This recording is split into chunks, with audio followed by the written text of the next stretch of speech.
Shalom Alhim, berjumpa lagi dengan saya pada perenungan hari ini, hari Minggu Prapaskah pertama tanggal 26 Februari 2023. Mari saudara, kita selalu mengucap syukur dalam doa kepada Tuhan kita, dan biarlah kita mau memberi senyuman dan sapaan kepada sesama kita. Kita awali perenungan pagi hari ini dengan tanda kemenangan kita dalam nama Bapa dan Putra dan Roh Kudus. Amin. Puasa melepaskan belenggu dalam diri. Bacaan liturgi hari ini, bacaan pertama dari kitab Kejadian 2 ayat 7 sampai dengan 9, dilanjutkan dengan bab 3 ayat 1 sampai dengan 7. Bacaan kedua Roma 5 ayat 12 sampai dengan 19, dan Injil Matius 4 ayat 1 sampai dengan 11. Berpuasa. Mengapa kita berpuasa? Saudara-saudaraku yang terkasih, kita perlu saudara belajar dari Yosafat dalam ketakutan mendapatkan kabar bahwa ada sepasukan musuh mau menyerang. Suatu laskar yang besar datang dari seberang laut asin dari Edom menyerang tuanku. Sekarang mereka di Hazezon Tamar, yakni En-Gedi. Yosafat menjadi takut lalu mengambil keputusan untuk mencari Tuhan yang menyerukan kepada seluruh Yehuda supaya berpuasa. 2 Tawarik 20 ayat 2 sampai dengan 3. Lihat saudara, Yosafat ketakutan, mengambil keputusan mencari Tuhan dan menyerukan berpuasa. Yesus tak melakukan kesalahan atau dosa pun saudara. Dia takut melihat, mendapat kabar pasukannya akan diserang. Dia menilai pasukannya tak cukup untuk melawan laskar yang besar itu. Dalam ketakutan dia tidak melarikan diri meminta pertolongan manusia. Justru dia mengambil keputusan untuk datang kepada Tuhan. Dia pun berseru kepada seluruh Yehuda untuk berpuasa. Nah, saudaraku yang terkasih, bagaimana dengan diri kita saudara yang selalu dihadapi oleh persoalan-persoalan hidup, yang selalu menghimpit, membuat hidup ini penuh kesesakan? Apa yang kita lakukan? Banyak yang mencari solusinya sendiri saudara. Mereka mencari jalan pintas, mereka mencari orang-orang pintar saudara. Kita yang selalu berbuat dosa, sering kita tidak menyadari dan merasakan bahwa diri kita tak berdosa. Kita dengan tidak takutnya saudara berkata bahwa kita tidak berdosa. Justru kita melemparkan kesalahan kepada orang lain. Jika kita berkata bahwa kita tidak berdosa, maka kita menipu diri kita sendiri dan kebenaran tidak ada di dalam diri kita. Jika kita berkata bahwa kita tidak ada berbuat dosa, saudara, maka kita membuat dia menjadi pendosta dan firman-Nya tidak ada di dalam kita. 1 Yohanes 1 ayat 8 dan 10. Dosa telah menyertai kita sejak manusia pertama jatuh dalam dosa saudara. Dalam kitab Kejadian pada bacaan pertama hari ini menceritakan bagaimana manusia jatuh dalam dosa. Maka Paulus sampaikan dalam bacaan kedua, sebab itu sama seperti dosa telah masuk ke dalam dunia oleh satu orang, dan oleh dosa itu juga maut, demikianlah maut telah menjalar kepada semua orang karena semua orang telah berbuat dosa. Roma 5 ayat 12. Jadi saudara, kita semua telah berdosa. Kita adalah orang berdosa oleh karena satu orang yang telah berbuat dosa.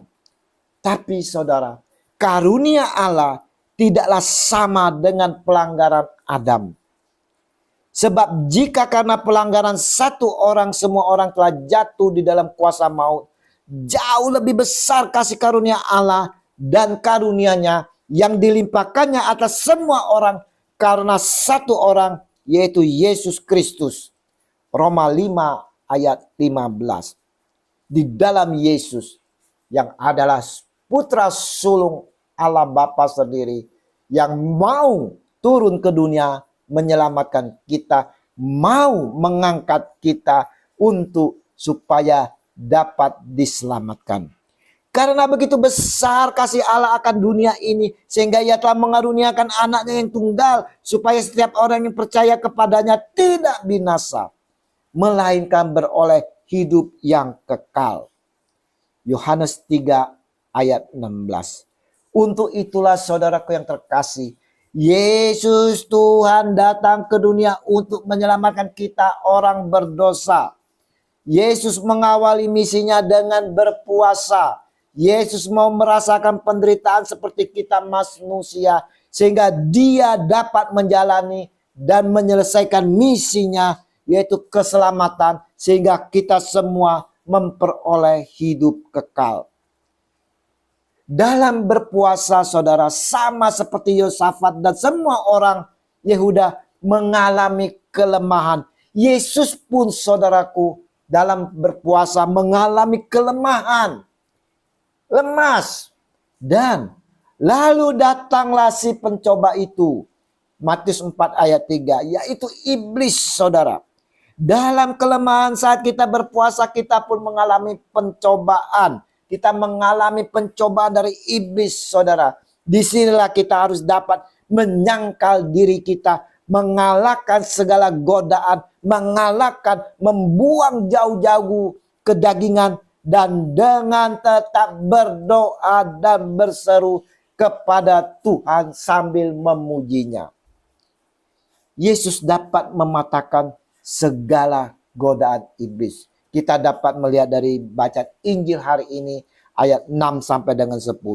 Bukan karena Yesus adalah Tuhan, saudara, tapi Dia saat itu sungguh-sungguh 100% manusia dalam titik kelemahan. Dalam kelemahan yang selalu mengikuti kehendak Bapa yang mengutusnya, Yesus diberi kekuatan dan kemenangan atas iblis.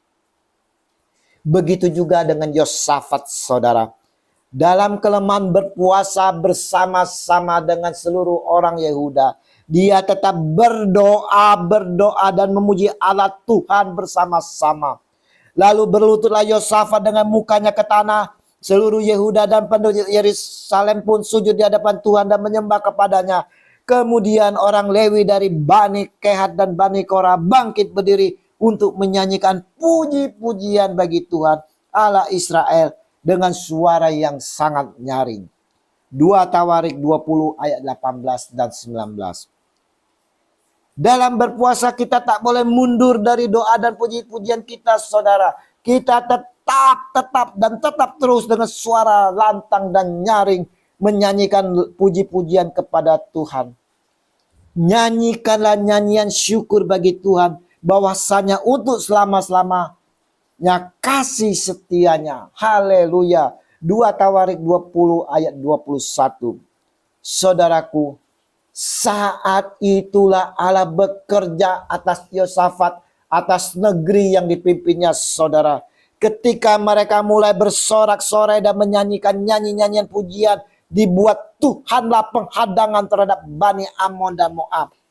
Dan orang-orang dari pegunungan Seir yang hendak menyerang Yehuda, sehingga mereka terpukul kalah.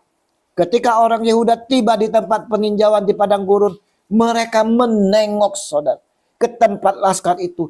Tampaklah semua telah menjadi bangkai berhantaran di tanah. Tidak ada yang terluput. 2 Tawarik 20 ayat 22 dan 24.